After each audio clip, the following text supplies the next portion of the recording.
Okay, Thor, hit me. Halo semuanya, selamat datang kembali di channel ini. Pernahkah ketika kamu nonton film Marvel lalu mikir kalau teknologi Tony Stark, Boy Scouts of America. Worthwhile organization. serum Captain America,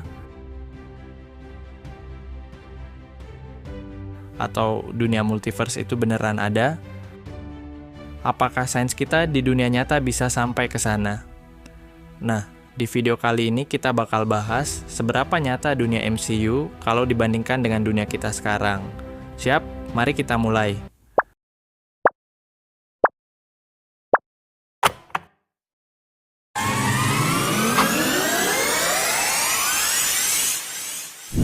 Sebelum masuk ke teori gila, kita harus sadar satu hal. Marvel Cinematic Universe bukan cuma dunia superhero, tapi eksperimen sains fiksi yang seringkali punya dasar nyata.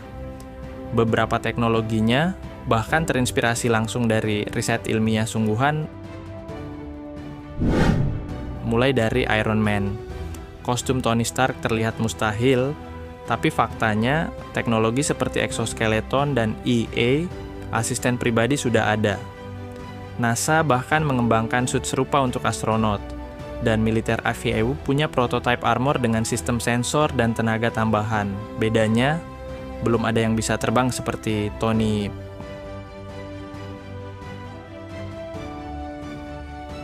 Serum Captain America adalah contoh manipulasi biologi ekstrem, dan menariknya, konsep ini sudah diteliti lewat genetic enhancement dan CRISPR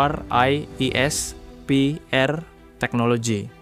Secara teori, kita bisa memperkuat otot, daya tahan, bahkan mempercepat penyembuhan luka, tapi masalahnya ada di moral dan hukum etikanya.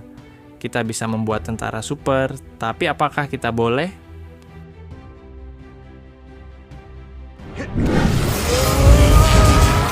Thor mengendalikan petir dengan Mjolnir. Sains bilang, energi petir bisa mencapai 1 miliar volt.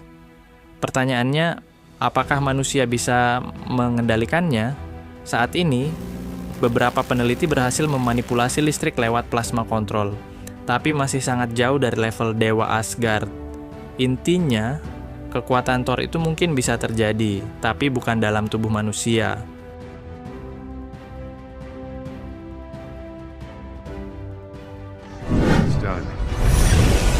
Doctor Strange membawa kita ke ide paling liar, multiverse. Walau terdengar mistik, fisikawan seperti Stephen Hawking dan Michio Kaku benar-benar pernah membahas teori multiverse dan dimensi paralel. Tapi sejauh ini belum ada bukti konkret. Namun, secara matematis dunia paralel bisa saja ada. Hanya saja kita belum bisa membukanya dengan sling ring.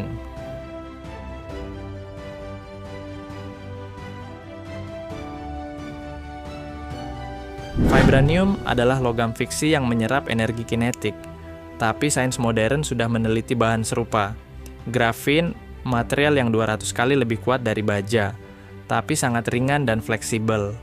Grafin bahkan bisa menghantarkan listrik lebih baik dari tembaga, jadi ya, vibranium adalah versi hiperbola dari apa yang sains sudah mulai kembangkan.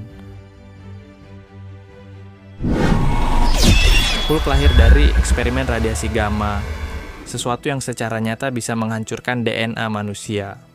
Namun, ide dasarnya, mutasi akibat radiasi, pernah jadi topik penelitian genetik di abad ke-20. Sains bisa memodifikasi gen untuk meningkatkan kekuatan atau regenerasi, tapi efeknya tidak seperti Hulk.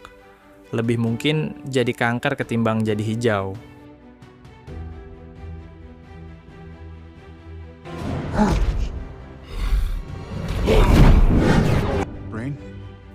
Tony Stark dan Shuri sama-sama menunjukkan masa depan AI, sistem yang bisa belajar sendiri dan membuat keputusan logis dalam waktu nyata. Kita udah lihat cikal bakalnya lewat AI seperti ChatGPT dan robot humanoid seperti Atlas. Pertanyaannya tinggal satu, kapan AI berhenti jadi alat dan mulai punya kehendak sendiri? Kesimpulannya, dunia MCU memang masih jauh dari kenyataan, tapi bukan tidak mungkin. Setiap teknologi di Marvel lahir dari ide yang sudah diteliti di dunia nyata. Dan kalau sejarah sains mengajarkan satu hal, Imajinasi hari ini bisa jadi kenyataan besok. Terima kasih sudah menonton. Jangan lupa like, komentar ide video selanjutnya, dan subscribe biar tidak ketinggalan bahasan seru dari dunia pop culture lainnya. Sampai jumpa di video berikutnya.